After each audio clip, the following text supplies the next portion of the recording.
KaraokeBooks. The Captain's Daughter. Aleksandr Pushkin. Translated by Ekaterina Telfer. Audiobook. Chapter 5. Love. Upon coming to myself again, I was not able for a long time to collect my thoughts, nor was I able to understand what had happened to me. I lay on a bed in a strange room, feeling great weakness. Savelich stood by me, holding a candle. Somebody was carefully removing the bandages which enveloped my chest and shoulder. Little by little my thoughts became clearer. I remembered the duel, and guessed that I had been wounded. Just then the door creaked. "Well, how is he?" whispered a voice that made me start. "Still in the same condition," answered Savelich, with a sigh. "Still unconscious, and this is the 5th day." I essayed to turn, but could not. "Where am I? Who is here?" said I, with an effort. Maria Ivanovna approached my bed and bent over me. "How do you feel?" said she. "Thank God," I answered, in a feeble voice. "Is it you, Maria Ivanovna? Tell me." I had not the strength to proceed. Savelich uttered an exclamation. His face beamed with joy. "He has come to, he has come to," he repeated. "Glory to thee, O Lord." "Well, my little father, Peter Andreevich. Thou hast frightened me. It is no joke. This is the 5th day." Maria Ivanovna interrupted him. "Do not talk to him much, Savelich," said she. "He is still weak." She left, and closed the door gently after her. My thoughts were disturbed. I was at the commandant's house. Maria Ivanovna had really come to me. I wished to ask Savelich some questions, but the old man shook his head and stopped his ears. I closed my eyes in vexation and soon fell asleep. Upon awaking, I called Savelich, but instead of him, I saw Maria Ivanovna before me. Her angelic voice spoke to me. I cannot express the delightful sensation which overcame me at that moment. I seized her hand, and pressed my lips to it, bathing it in my tears. Masha did not withdraw it. And suddenly her lips touched my cheek, and I felt their pure and warm impress. I was all on fire. "My dear sweet Maria Ivanovna," said I, "be my wife, consent to my happiness." She recollected herself. "For God's sake, be calm," she said, drawing her hand away. "You are still in danger, the wound might open afresh. Do take care of yourself, were it but for my sake." With these words she went away, leaving me enraptured. So much happiness resuscitated me. She will be mine. She loves me. This conviction filled my whole being. From that time I mended hourly. I was attended by the regimental barber, for there was no medical man in the fortress, and thank God, he had no pretensions to too much wisdom. Youth and nature hastened my recovery. All the commandant's family nursed me. Maria Ivanovna never quitted me. As a matter of course, I resumed my unfinished declaration at the first opportunity, and Maria Ivanovna listened to me with greater patience. Without any affectation, she confessed her sincere attachment, and said that her parents would no doubt be rejoiced at her happiness. "But reflect well," she added, "will there be no hindrance on the part of thy parents?" I became pensive. I could not entertain any doubt of my mother's tenderness for me, but knowing the disposition and mode of thinking of my father, I felt that my attachment would not affect him much, and that he would merely consider it a young man's fancy. I candidly admitted this to Maria Ivanovna, making up my mind, however, to write an eloquent letter to my father, to ask for his parental blessing. I showed my letter to Maria Ivanovna, who thought it so convincing and so touching, that she did not doubt its success, and gave herself up to the feelings of her tender heart in all the confidence of youth and love. I made my peace with Schwabrin during the first days of my convalescence. When reprimanding me for fighting the duel, Ivan Kozmich said, "Ah, Peter Andreevich, I ought to put thee under arrest, but thou art already sufficiently punished. As to Alexey Ivanovitch, he is a prisoner in the bread-room with a sentry over him, and Vasilisa Yegorovna has his sword under lock and key. Let him have time to reflect and repent. I was too happy to suffer any ill will to dwell in my heart. I interceded in behalf of Schwabrin, and the good commandant, with his wife's consent, released him. Schwabrin came to me. He expressed his deep regret at what had taken place between us, confessed that the fault was entirely his own, and entreated me to forget the past. Not being naturally of a malicious disposition, I sincerely forgave him our quarrel, and the wound he had inflicted on me. I perceived in his slander, the vexation caused by wounded vanity and rejected love, and generously made allowances for my unhappy rival. I soon became restored to health, when I removed to my own lodgings. I awaited with impatience a reply to my letter, not daring to hope, but trying to stifle my gloomy presentiments. I had not as yet entered upon any explanations with Vasilisa Yegorovna and her husband, but my proposal ought not to have astonished them. Neither of us sought to conceal our feelings in their presence, and we already felt assured of their consent. At last Savélich came to me one morning, bringing a letter.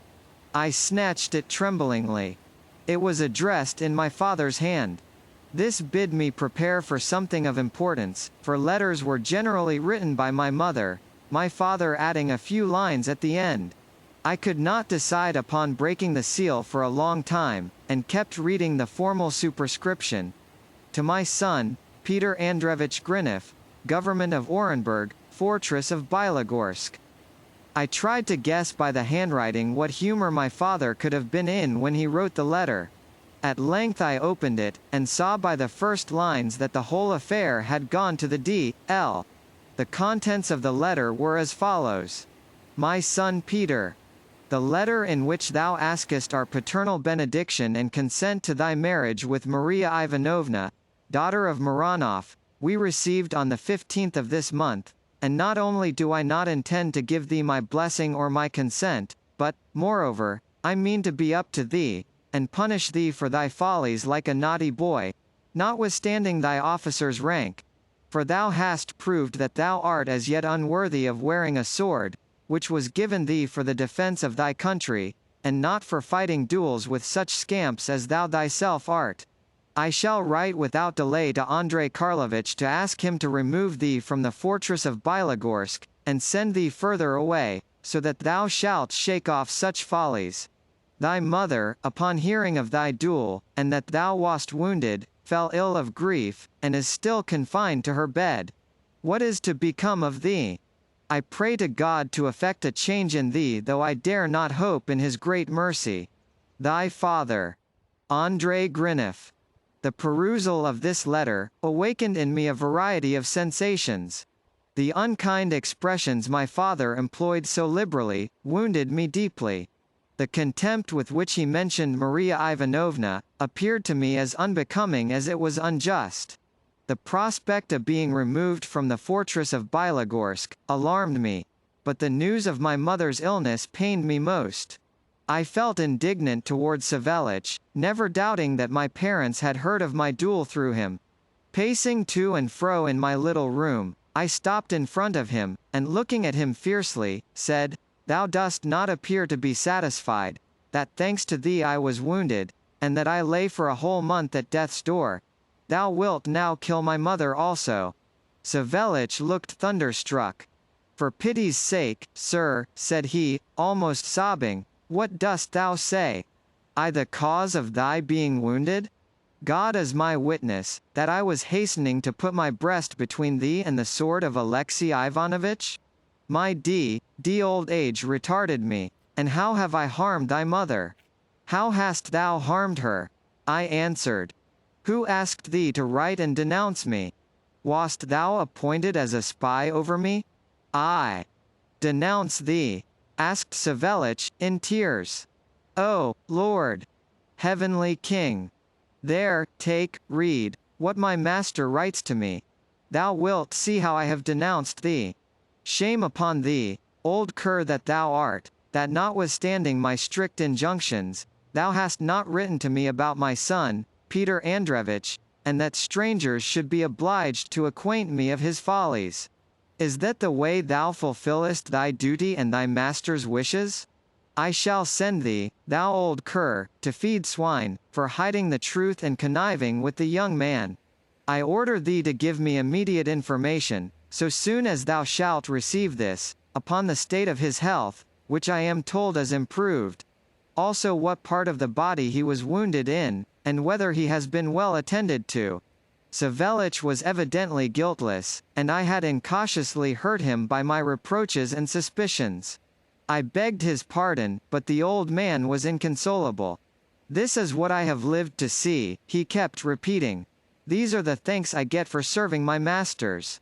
An old cur, a swineherd, and it is again I who have caused thy wound.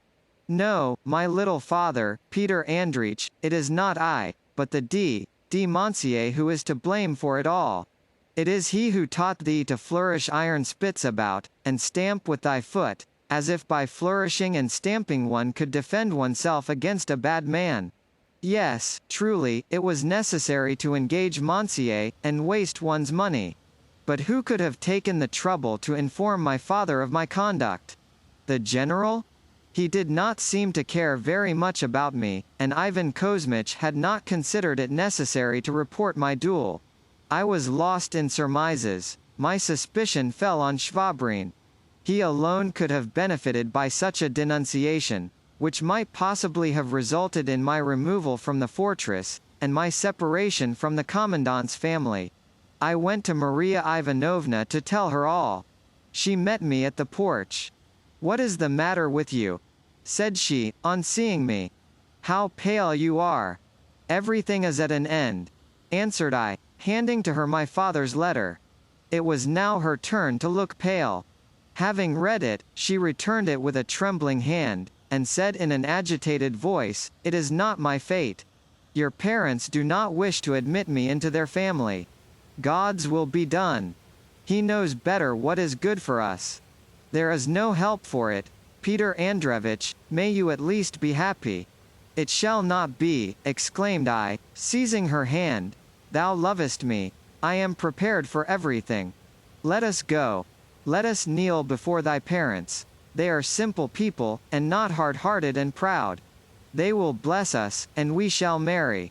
And then, in time, we shall, I feel certain, bend my father's will. My mother will be on our side, he will forgive me." "No, Peter Andreevich," replied Masha, "I shall not marry thee without thy parents' blessing. Without thy parents' blessing, thou shalt have no happiness. Let us submit to God's will. Shouldest thou find a bride, shouldest thou love another, God be with thee, Peter Andreevich, and I shall pray for thee both." Here she burst into tears and left me. I was about to follow her into the house, but felt that I was unable to master my emotion, so I returned home. I sat in deep meditation, which was suddenly interrupted by Savelich. "Here, sir," said he, giving me a written sheet of paper.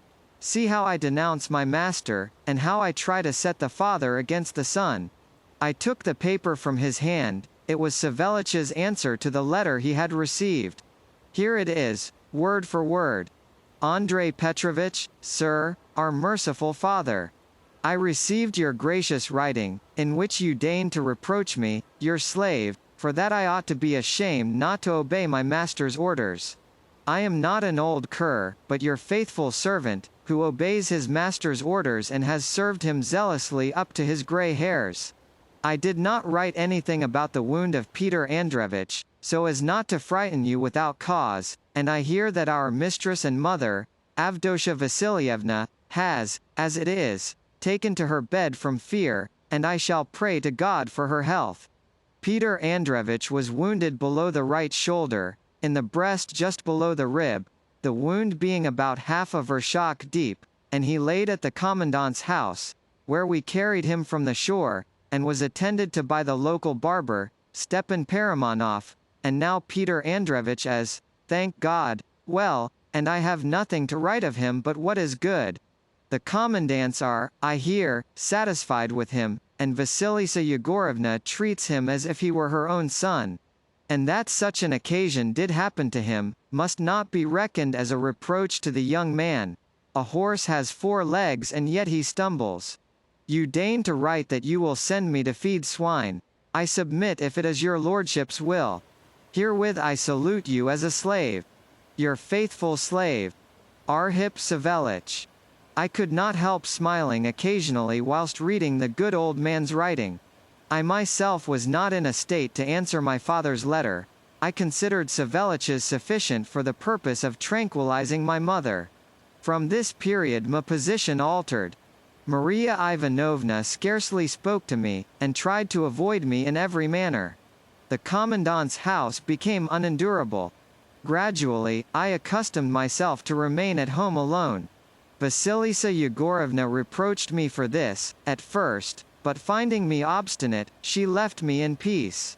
I only saw Ivan Kozmich when on duty. Shvabrin I met seldom and reluctantly, the more so because I noticed his hidden dislike to me, which helped to confirm my suspicions. My existence became insupportable. I lapsed into a gloomy state of melancholy, fostered by my loneliness and inaction.